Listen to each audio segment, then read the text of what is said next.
Gemini Enemy présente Blabla Science. Aujourd'hui, d'Interstellar à la densité informationnelle. Si on inventait demain un vaisseau spatial capable d'aller plus vite que la lumière, on n'aurait pas juste résolu le problème du voyage interstellaire. Non, pas du tout même. Ouais, voilà.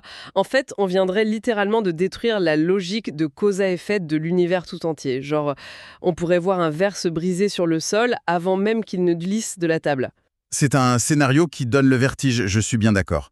On est tellement habitué à notre physique classique, à cette mécanique rassurante. L'action et la réaction, quoi. Exactement. L'idée qu'une action produit une réaction dans un ordre inaltérable. Le passé, le présent, le futur. Mais dès qu'on s'aventure aux limites extrêmes de la physique, tout ça s'effondre. Et c'est précisément ce qui rend notre immersion d'aujourd'hui si captivante. Je suis ravie de plonger là-dedans avec vous. Moi aussi.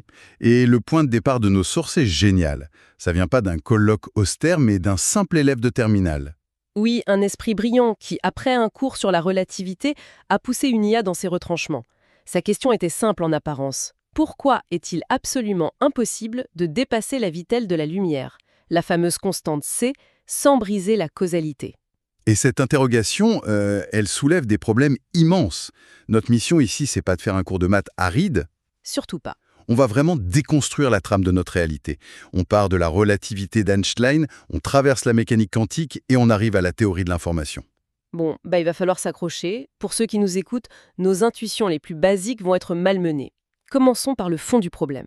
Allons-y. On entend toujours dire que rien ne va plus vite que la lumière, mais dans les sources, l'élève pointe une confusion super fréquente. On a tendance à voir C comme une simple limite de vitesse sur une autoroute. Ouais, c'est une erreur de perspective très courante. Alors, il y a bien une barrière physique.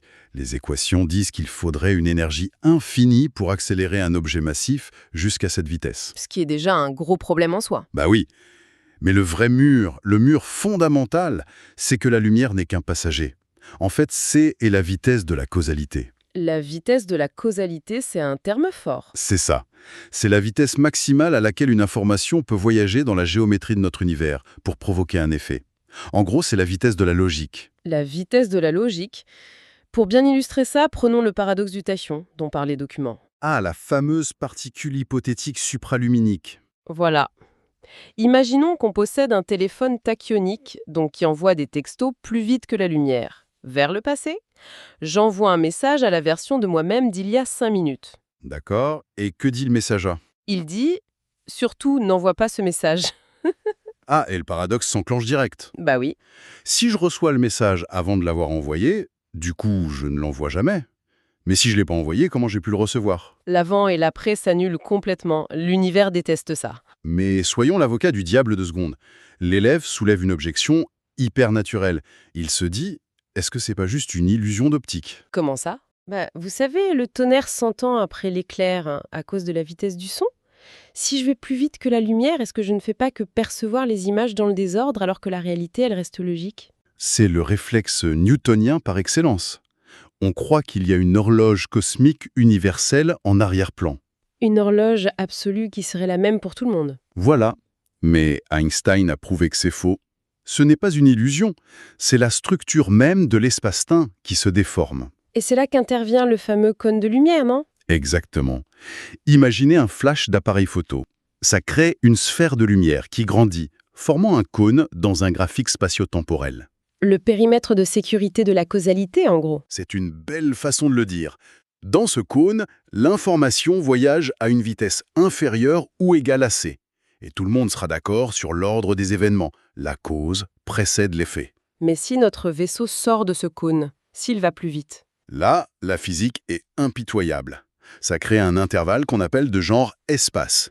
Si on applique les transformations de Lorentz, le temps mesuré, le fameux T', devient mathématiquement négatif. Attendez, négatif? Ça veut pas juste dire qu'il voit le film à l'envers? Non, c'est ça le pire. Dans leur réalité physique et mesurable, l'effet s'est produit avant la cause. Donc la cible exploserait physiquement avant qu'on appuie sur la gâchette. C'est complètement absurde. Absolument. Et c'est pour ça que l'univers refuse de traverser l'espace plus vite que la lumière. Ce qui nous amène à la réflexion suivante, de l'étudiant qui est brillante. Si on ne peut pas traverser l'espace pour tricher, pourquoi ne pas plier l'espace lui-même? Ah, là, on bascule de la cinématique à la géométrie pure. Et curieusement, les équations d'Einstein autorisent ces fantaisies.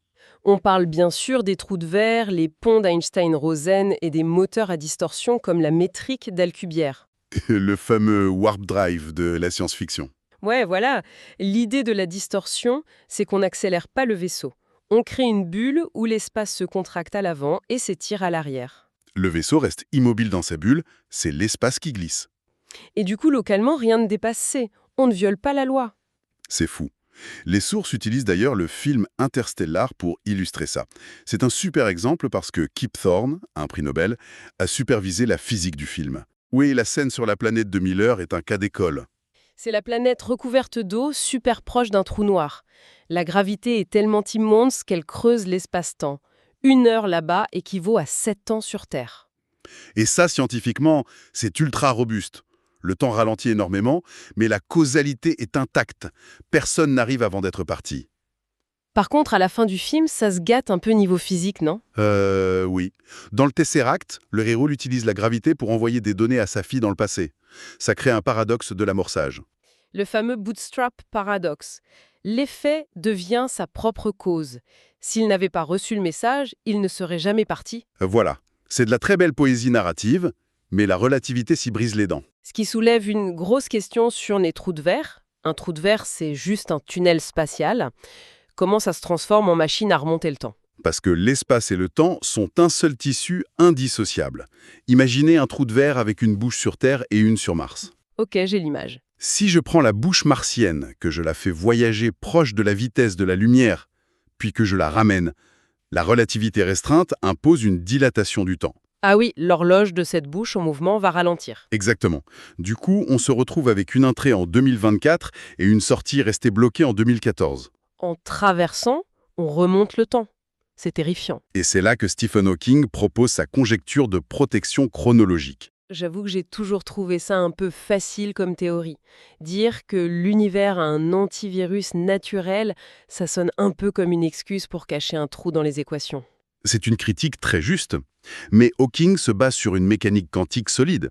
Si un trou de verre devient une machine temporelle, les fluctuations quantiques du vide vont le traverser. Elle remonte le temps et elle ressort temps. Oui, et elles y rentrent à nouveau encore et encore à la vitesse de la lumière.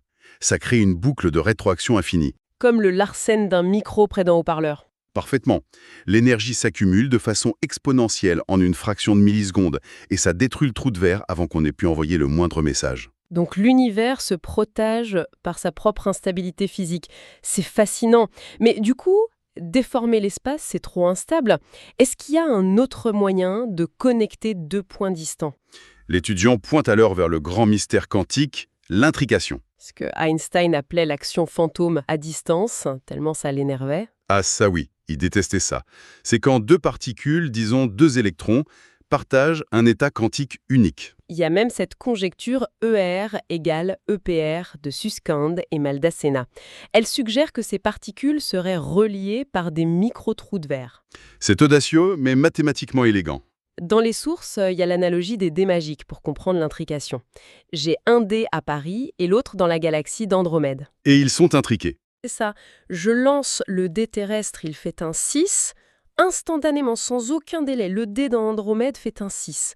Dans la réalité, on parle du spin des électrons. Oui, dès qu'on mesure le premier, l'état du second se fige, quelle que soit la distance. Mais la question qui tue, c'est pourquoi cette corrélation immédiate ne brise pas la causalité R?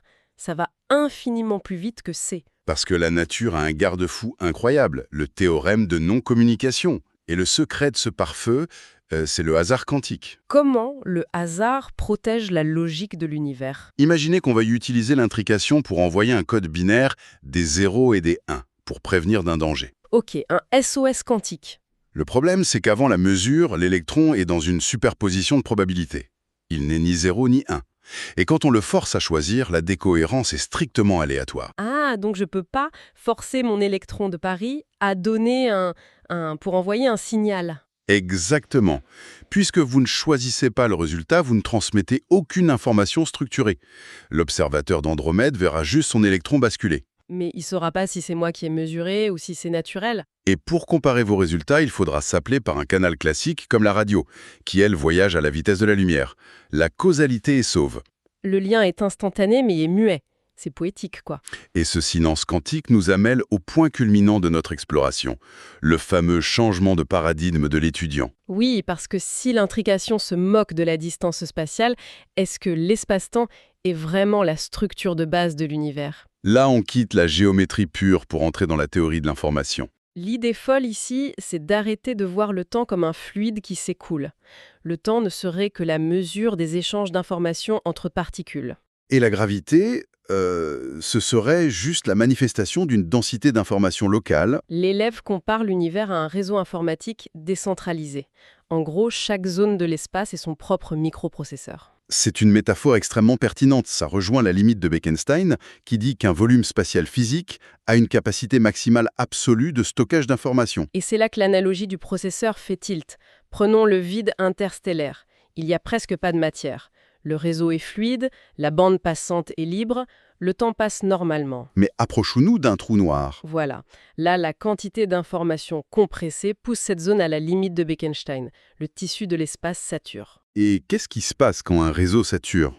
Bah ça lag. Comme un serveur de jeux vidéo, quand des millions de joueurs sont au même endroit, le processeur local n'arrive plus à tout calculer en temps réel. Et ce ralentissement du traitement des données, pour nous, c'est la dilatation gravitationnelle du temps d'Einstein. La gravité ne déforme pas le temps abstraitement, elle sature la capacité de calcul local. C'est une vision incroyablement intuitive. Ça rejoint la gravité anthropique d'Eric Verlinde, non? Complètement. Verlinde propose que la gravité n'est même pas une force fondamentale, ce serait une force émergente, statistique. Liée à l'entropie, donc à l'information. C'est ça. Comme la pression de l'air sur un ballon. Ce n'est pas une force de base, c'est l'effet macroscopique de milliards de molécules qui rebondissent. Et tout ça résonne avec le principe holographique de Juan Maldacena. L'idée que notre espace en 3 dimensions, avec sa gravité, pourrait être la projection d'un réseau quantique sans gravité en 2 dimensions. L'espace émerge du réseau d'intrication. 2 particules sont proches, non pas à cause de leurs coordonnées, mais parce qu'elles échangent intensément des données dans ce réseau. On arrive au concept ultime de John Wheeler, le hit from bit. Oui, une idée fondatrice. Tout ce qui est matériel provient ultimement de réponses quantiques binaires, des oui ou des non. La matière serait de l'information stockée.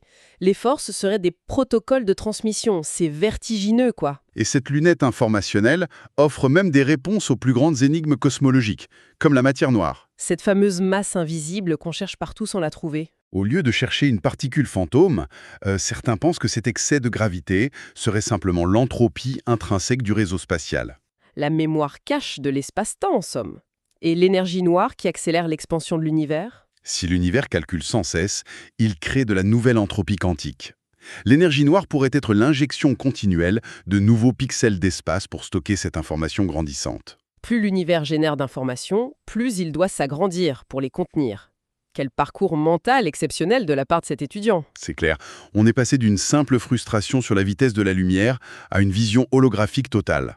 L'espace serait une interface utilisateur et le temps serait le rythme du processeur cosmique. On croyait étudier une machine en métal géante. Et on est en fait en train de décrypter son code source. C'est une conclusion parfaite. Et c'est là-dessus qu'on va clore notre analyse, mais en laissant à notre auditoire une dernière réflexion un peu méta. Je sens que ça va aller loin. Si l'existence elle-même, la masse, le temps, ne naissent que de l'interaction et du partage de données, poussons la logique à bout. Je vous écoute. Prenons un quark, une particule élémentaire isolée dans le vide. Que se passerait-il si elle cessait soudainement tout échange d'informations avec l'univers? Plus de liens gravitationnels, plus d'intrication. Le silence absolu. Est-ce que cette particule déconnectée du grand réseau disparaîtrait purement et simplement de notre réalité? C'est une frontière conceptuelle fascinante. Ça voudrait dire que la matière n'a aucune substance propre en dehors de ses relations. Si le dialogue s'arrête, l'existence s'efface. Notre univers ne serait finalement qu'une immense et bouillonnante conversation. C'est une pensée à garder en tête en regardant les étoiles. Ce ciel n'est pas fait de vide et de roches, c'est un flux de données. Merci à tous d'avoir suivi cette plongée et à très bientôt.